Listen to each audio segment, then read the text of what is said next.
ঘুমিয়ে পড়বো, এটা হবে না। এটা হলো 3 নম্বর পয়েন্ট। অর্থাৎ ইরান একদিকে দখলদার দেশটির সাথে লড়াই করছে, চলছে। আজকে দখলদাররা তেহরান সহ কয়েকটি জায়গায় ব্যাপক অ্যাটাক করেছে, 6টি বিমানবন্দরে আক্রমণ করেছে, পুলিশ অফিসে, আইআরজিসির হেডকোয়ার্টারে, বিশ্ববিদ্যালয়, পারমাণবিক কেন্দ্র যেটা ফোর্দো, সেখানেও অ্যাটাক করেছে। ম্যাসিভ আকারে ইরানের ভেতরে আক্রমণ করেছে কারা? দখলদাররা। আবার ইরান পাল্টা জবাবও দিয়েছে, তাদের কয়েকটি আশদোদ, হাইফা, তেল আবিব সহ কয়েকটি জায়গায় মিসাইলের বন্যা বইয়ে দিয়েছে।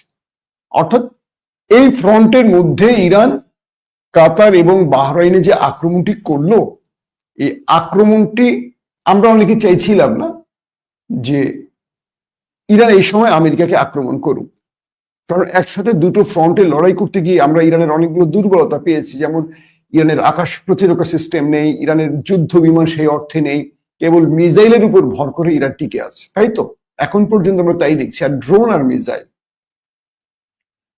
এখন দুটো বিষয়, যে ইরান কি আমেরিকার সাথে আলাপ করেই এই অ্যাটাকটি করেছে, এটা আমরা বুঝবো কি করে? আমরা যদি দেখি যে কাতারে থাকা মার্কিন বেজের ব্যাপক